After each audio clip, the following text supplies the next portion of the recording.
2022년도 벌써 세 번째 주일이고요. 16일입니다. 1월달이 벌써 반이 훌쩍 지나갔습니다. 새해라는 말이 이제 서서히 좀 어색해지는 그런 때가 되었습니다. 새롭다라는 말 속에는 참 많은 의미를 담고 있다고 생각합니다.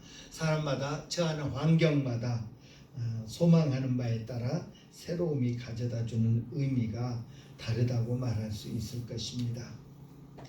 새해는 특별히 우리에게 새로운 동기를 동기를 부여해주는 귀한 역할을 하는 것 같습니다.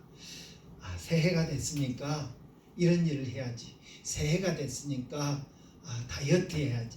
새해가 됐으니까 건강하기 위해서 운동해야지. 새해가 됐으니까 새 학년이 됐으니까 등등으로 새해라는 것, 새롭다는 것을 계기로 해서 어떤 새로운 일을 하려는 그런 동기부여를 우리에게 하여 준다고 할 수 있을 것입니다. 그 동기부여는, 새해에 의한 동기부여는 변화를 가져오고요. 새해에 의한 동기부여는 우리에게 성장을 가져오게 만듭니다. 우리 아이들 키울 때 우리 아이들이 평생 할 효도 초등학교 들어가기 전에 다 한다고 하는 그런 말을 하지요. 아이들이 가장 왕성하게 지적으로, 신체적으로, 지적으로 또 이 정신적으로 잘 성장하는 때가 그때이기 때문이라고 생각합니다. 아이들이 성장하는 것은 부모에게 큰 기쁨이 되기 때문입니다. 누가복음 2장 40절에 보면 아기가 자라며 강하여지고 지혜가 충만하여 하나님의 은혜가 그 위에 있더라 라고 하였고, 52절에 보면 예수는 지혜와 키가 자라가며 하나님과 사람에게 더욱 사랑스러워 가시더라. 예수님의 지혜와 키가 자라가니까 하나님께 또 사람에게 사랑스러워지더라. 사랑을 받는 그런 소년이 되더라. 누가복음 2장 40절은 할례 받고 나사렛으로 돌아가서 이제 자라는 아기 예수의 모습을 보면서 아기가 자라며 강하여지고 지혜가 충만하여 하나님의 은혜가 그 위에 있더라라고 했고요. 누가복음 2장 52절은 12살 때 성전에 왔다가 이제 다시 나사렛으로 돌아간 다음에 그 소년 예수가 어떻게 자라갔는가 하는 모습을 언급하는 것입니다. 전인적인 변화와 성장이 예수님에게 있었음을 누가복음 2장은 말하고 있습니다. 오늘 우리에게도 이런 변화와 성장이 요구되어집니다. 나이에 상관없이 영적으로 우리는 주님 앞에 서는 그날까지 영적 변화와 영적 성장을 가져와야 될 것입니다. 그럴 때 우리 주님이 우리로 인해서 기뻐하실 것입니다. 새해 2022년 역시 마찬가지입니다. 우리는 매 순간 주님을 위해서 끊임없이 결단하면서 그 결단을 통해서 변화하고 성장하는 그런 한 해를 만들어 가야 할 것입니다. 우리 고린도후서 바울 사도께서 고린도 교회에 두 번째 보내는 편지, 고린도후서 5장 17절 많이 알죠. 그런즉 누구든지 그리스도 안에 있으면 새로운 피조물이라. 이전 것은 지나갔으니 보라 새 것이 되었도다 라는 구절입니다. 주님은 누구든지 어떤 사람이든지 예수를 믿으면, 예수님을 주와 구주로 영접하면 거듭난다, 다시 태어났다, 새로운 피조물이 되었다라고 강조하십니다. 새로운 피조물이라는 말은 다른 피조물이라는 그런 의미를 갖습니다.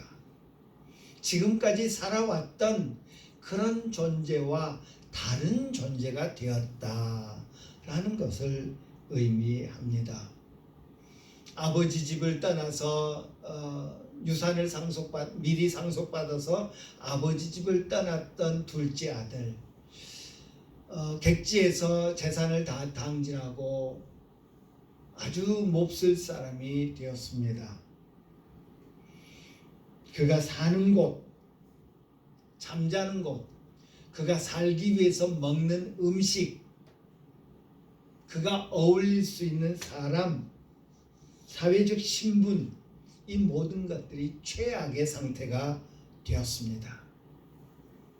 더 이상 이렇게 살 수는 없다 생각했던 그가 아버지 집을 생각하고 차라리 종의 신분으로라도 아버지 집에서 이렇게 먹고 살았으면 좋겠다라고 아버지께 옵니다.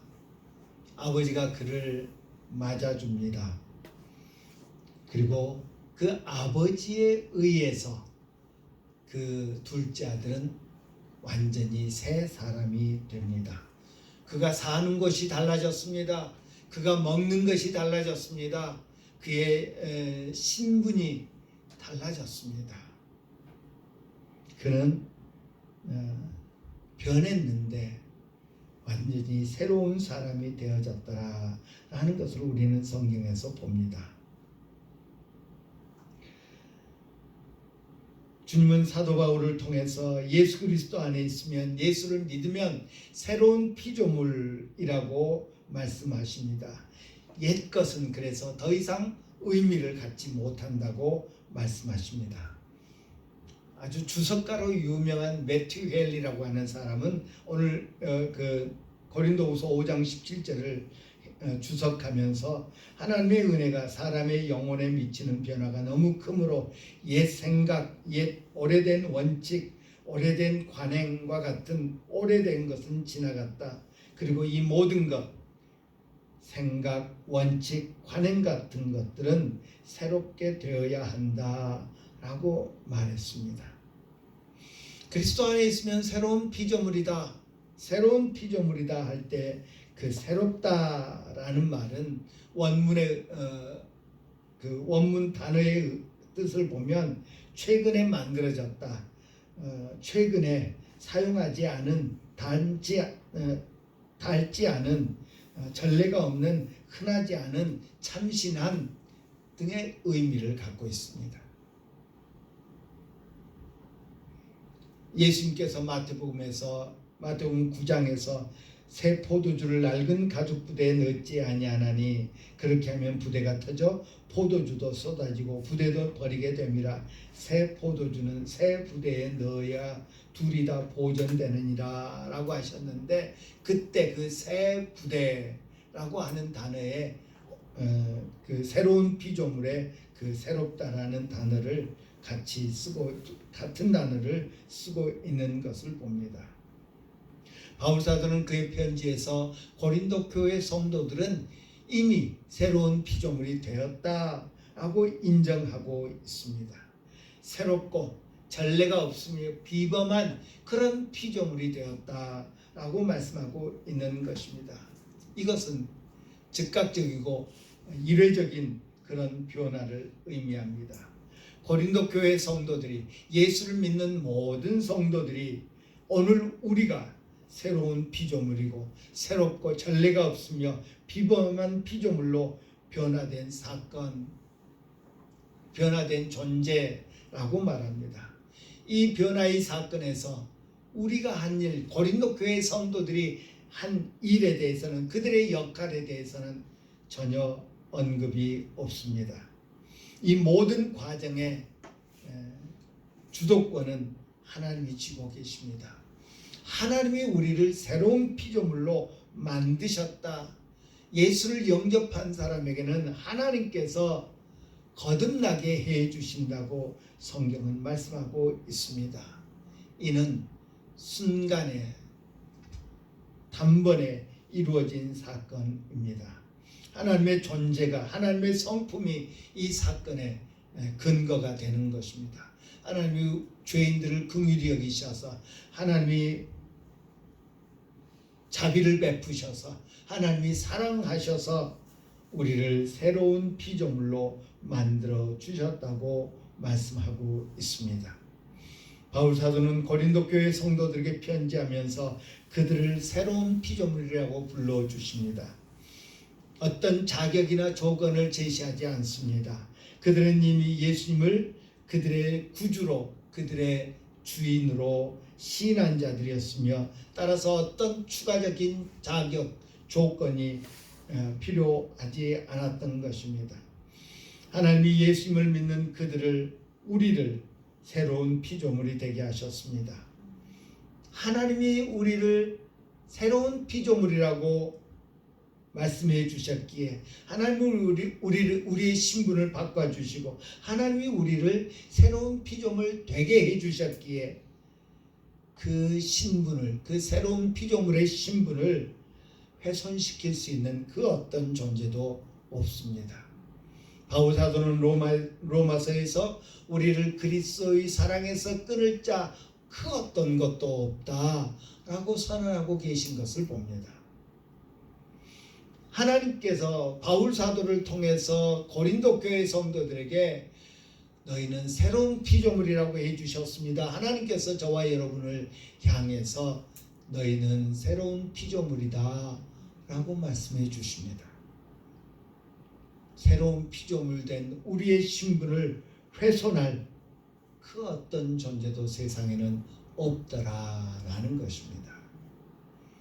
우리는 이 땅에 대한민국 국민으로 태어났습니다.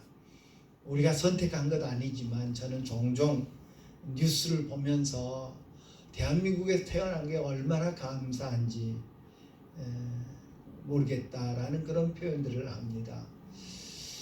미국이 세계 제1위 국가인데요. 지금 이 코로나를 겪는 과정을 보면서 정말 안타깝지요.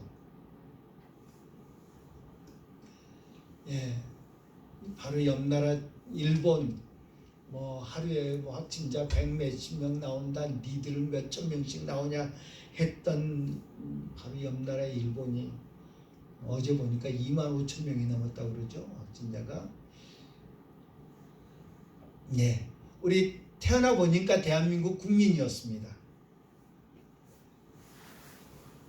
오늘 본문은 오늘 우리가 함께 생각하려고 하는 것은 너희는 새로운 피조물이다.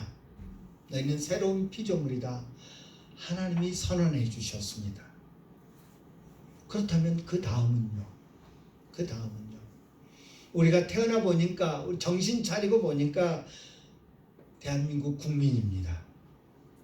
그 다음은요? 새로운 피조물이 되었으면 이제 새로운 피조물로 사는 것이 관건입니다.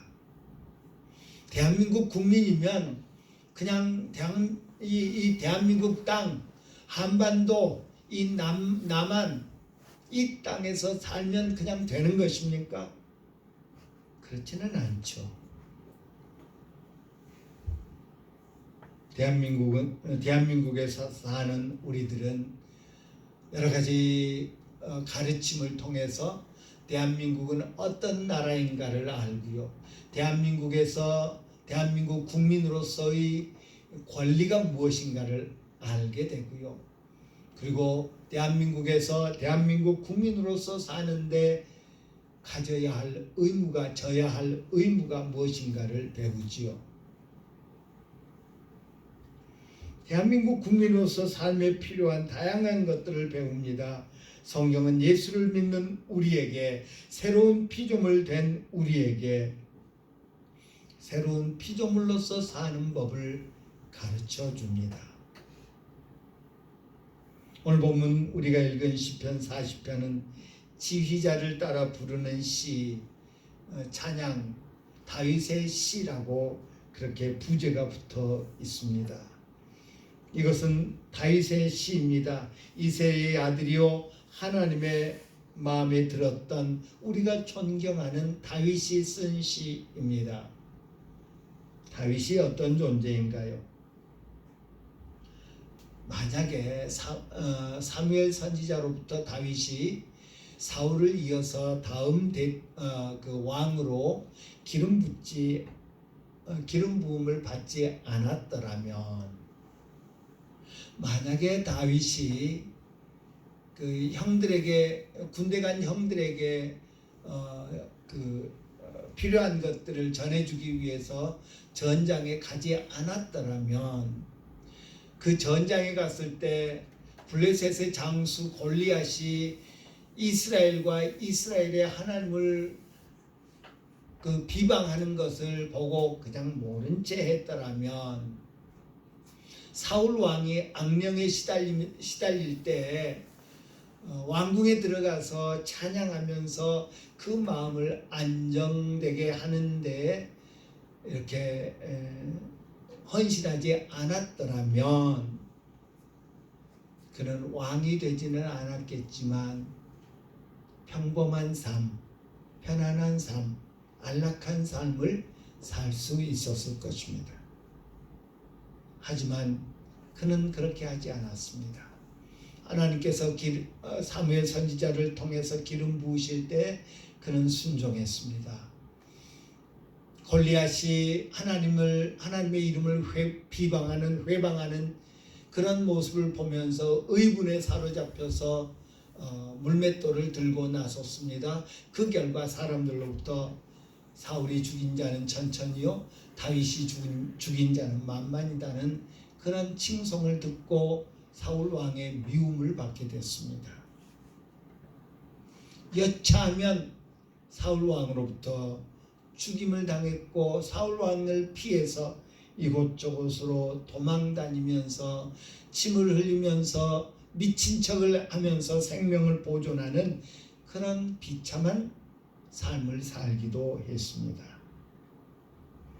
그는 그냥 모든 것 거절하고 가만히 있었으면 평범한 삶을 살면서 그렇게 도망다니면서 생명의 위협을 당하지는 않았을 것입니다. 하지만 다윗은 이끄시는 대로, 하나님이 이끄시는 대로 순종하는 삶을 살았습니다.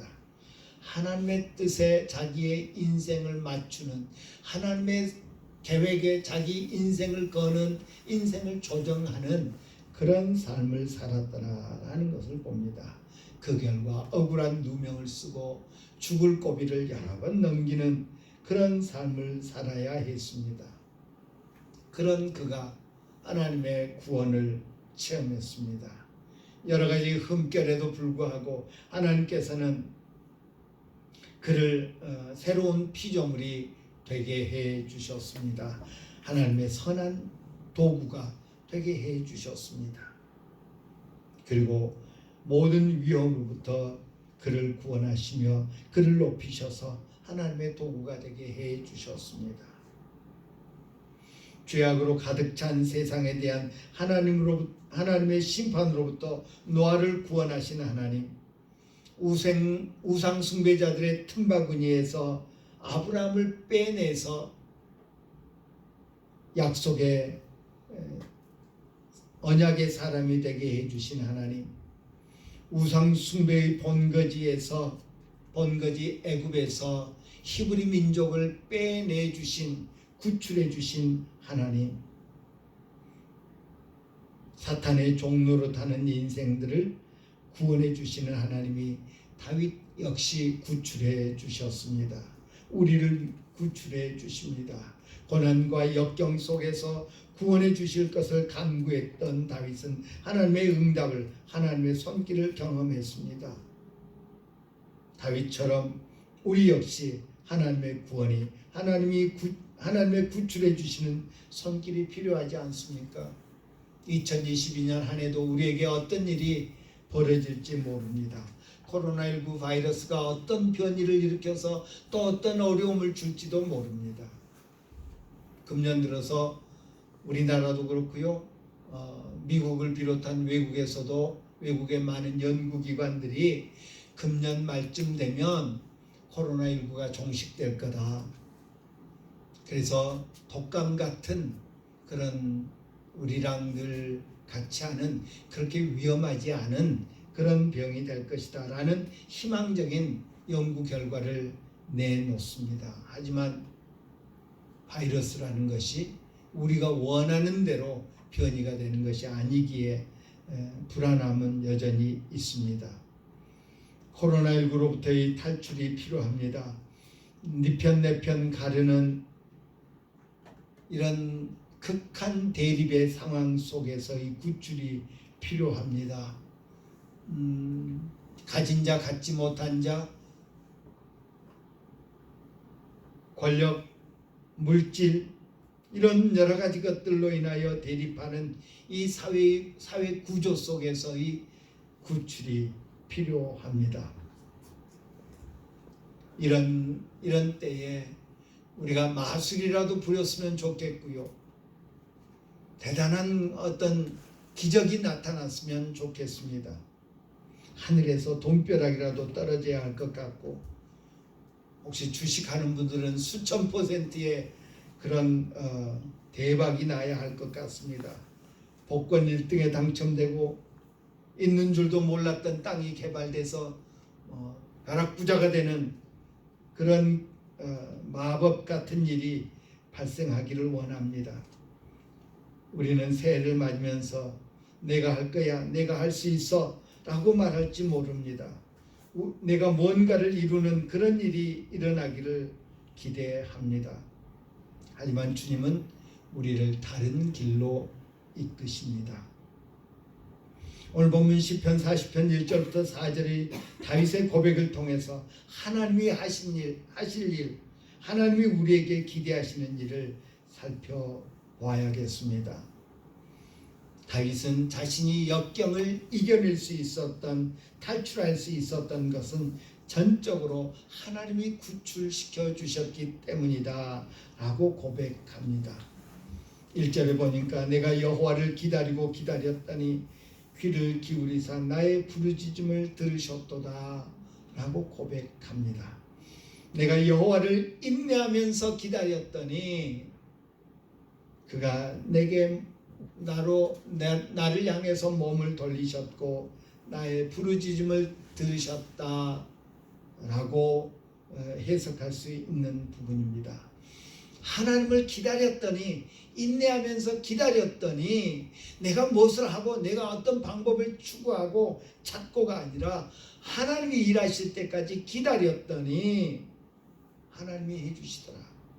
하나님이 구출시켜 주시더라. 하나님이 응답해 주시더라. 하나님이 나를 바라봐 주시더라 라고 고백하고 있습니다.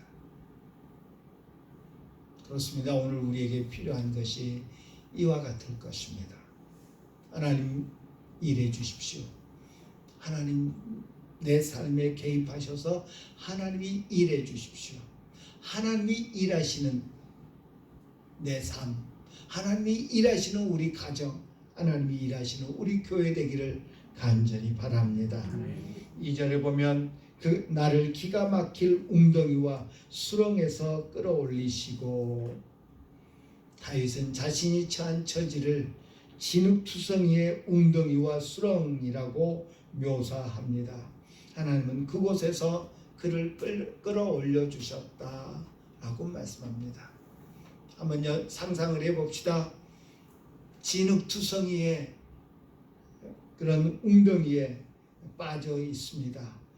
진흙투성이, 곤죽 같은 끈적끈적한 웅덩이에 빠져 있는 사람을 여러분이 구출해 준다고 가정합시다. 몸에 더러운 것을 묻히지 않고, 몸에 진흙을 묻히지 않고, 몸에 그 사람이 이렇게 빠져 있는 그 수렁의 잔해물을 묻히지 않고 그 사람을 구출할 수가 없습니다. 예수는 기꺼이 나병 환자를 만져주셨습니다.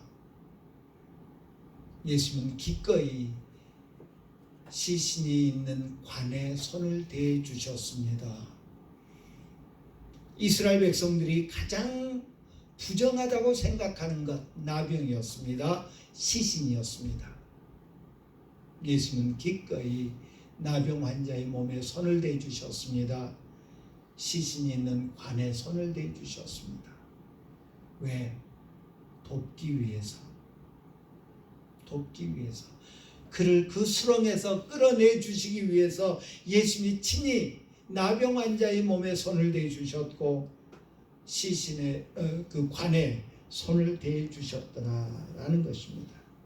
예수님은 나를 기가 막힌 웅덩이와 수렁에서 끌어올려 주시기 위해서 친히 인간이 되어 주셨고 친히 나무에 달린 자마다 저주 아래 있다고 한 그 나무에 달려 죽으셨습니다.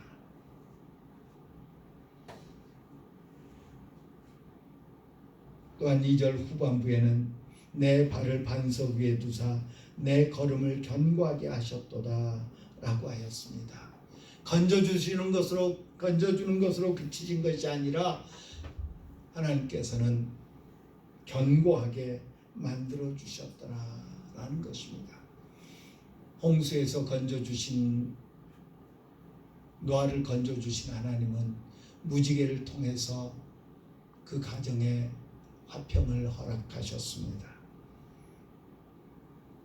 애굽을 떠난 히브리 민족에게 하나님은 가나안 땅에 들어가도록 만들어 주셨습니다. 다윗을 수렁에서 건지신 하나님은 그를 강대한 나라의 왕으로 세워주셨습니다. 그 어느 누구도 그 어떤 나라도 다윗을 대적하지 못하게 만들어 주셨습니다. 하나님은 그의 발을 반석 위에 든든한 곳에 서게 해주셨습니다. 오늘 우리도 마찬가지입니다. 하나님은 우리를 구원하셨을 뿐만 아니라 우리로 믿음의 확신을 가지고 세상을 이기는 그 승리를 누리게 하실 줄 믿습니다. 아멘. 마지막으로 3절에 보니까 새 노래 우리 하나님께 올릴 찬송을 내 입에 두셨으니 많은 사람이 보고 두려워하여 여호와를 의지하리로다 라고 하셨습니다. 하나님이 우리 인생들을 구원하시는 궁극적인 목적이 담겨있는 구절이라고 할 것입니다. 여러 차례 말씀드렸습니다. 하나님이 우리를 구원해 주심은 우리로 잘 먹고 잘 살게 하기 위함이 아니라는 것입니다. 우리를 긍휼히 여기셔서 수렁에 빠져 있는 영혼을 불쌍히 여기셔서 구원해 주십니다. 구원해 주실 뿐만 아니라 우리로 하여금 하나님의 이름을 자랑할 수 있도록 찬송을 우리 입에 두셨노라고 말씀하고 있습니다. 성경 전체에 나타나는 구원받은 백성의 특징은 하나님의 이름을 찬송하는 것이었습니다. 하나님께 영광 돌리는 모습이었습니다. 그리고 그 하나님께 영광 돌리는 하나님을 찬양하는 모습은 주변 사람들에게 선한 영향을 끼치는 것을 봅니다. 아브라함으로 인해서 애굽 왕이 하나님의 이름을 찬송합니다. 이삭으로 인해서 애굽 왕이 하나님을 찬송합니다. 모세로 인해서 애굽 왕이 하나님을 두려워하게 됩니다. 구원받은 하나님의 백성의 찬양을 통해서 하나님의 역사가 드러나고 하나님을 알게 된 사람들은 두려움과 경외심에 사로잡히게 되는 모습을 우리가 성경에서 거듭거듭 발견하게 됩니다. 하나님은 구원받은 백성들의 입을 통해서 찬양받으시기를 원하신다. 그리고 그 찬양은 다른 사람들에게 선한 영향을 끼치게 되더라 라는 것을 봅니다. 어떤 물건을 사면 특히 전자제품 같은 것을 사면 그 안에 사용설명서라는 것이 있습니다. 저는 이제 전자기기 이런 쪽에 좀 밝은 편이어서 어떤 물건을 사거나 하면 뭐 조립을 해야 되고 할 때 그걸 저쪽으로 치워놓고 그냥 내가 조립하는 경우들이 많이 있습니다. 뭐 쉽게 조립되면 괜찮지만 어떤 경우는 그냥 이렇게 설명서를 보지 않고 조립했다가 다시 다 풀어가지고 설명서 보고 다시 조립해야 하는 그런 수고를 더 하게 되는 경우가 있습니다. 하나님의 말씀은, 성경은 새로운 피조물들을 향한 인생 사용 설명서라고 말해도 과언이 아닐 것입니다. 새 제품이 됐습니다. 예수님에 의해서 우리는 새 제품이 되었습니다. 새 제품은 새 제품을 쓰는 사용 설명서를 보고 그에 부합되게 사용을 하여야 할 것입니다. 오늘 본문에 보면 교만한 자와 거짓에 치우치는 자들과 짝하지 않은 사람이 복이 있다. 예, 세상의 소리, 세상의 방법들, 하나님이 필요 없다고, 하나님 없이도 괜찮다고 말하는 그 방법들을 버리고 주님의 말씀에 순종할 때 우리는 승리하는, 성공하는 그런 인생들이 될 줄 믿습니다. 사용 설명서를 보면요, 빨간 글씨로 이렇게 하면 안 된다, 이렇게 하면 안 된다, 이렇게 하면 안 된다, 무슨 뭐 이렇게 하십시오라는 말은 그냥 보통 글씨로 쓰여 있지만 이렇게 하면 안 된다. 예, 서로 어떻게 사용하다가 좀 못할 수도 있고 이렇게 잘못할 수도 있지만 특별히 안 되는 것은 조심해야 됩니다. 오늘 본문은 우리에게 말합니다. 교만에 치우치면 안 된다. 교만한 자들과 짝하면 안 된다. 거짓을 가르치는, 우상 숭배를 가르치는 그런 사람들과 짝하면 안 된다 라고 말합니다. 새로운 피조물로서 하나님을 신뢰하며 하나님의 말씀을 따라 살기로 결단합시다. 우리는 새로운 피조물이다. 우리는 새로운 피조물이다 라는 것을 인식하면서 새로운 방법, 하나님의 길을 따르는 그런 우리들이 되어야 할 것입니다. 다윗처럼 인내함으로 하나님의 응답해 주심을 체험하는 그런 한 해가 되게 합시다. 진흙투성이의 2022년이 될 수 있지만 그 가운데서 구원해 주신 분은 하나님이심을 기억하면서 하나님 내민 손을 붙잡을 줄 아는 그런 우리들이 됩시다. 우리 하나님은 우리를 피할 바위 위에 세워주실 줄 믿습니다. 주님의 인도하심을 따를 때요, 주님 손잡고 이끄실 때 순종할 때요, 우리 입에 항상 찬송이 있게 합시다. 그를 통해서 우리 주변 사람들이 하나님의 능력을, 하나님의 역사를 배우는 그런 선한 일이 일어나기를 간절히 바랍니다. 기도합니다.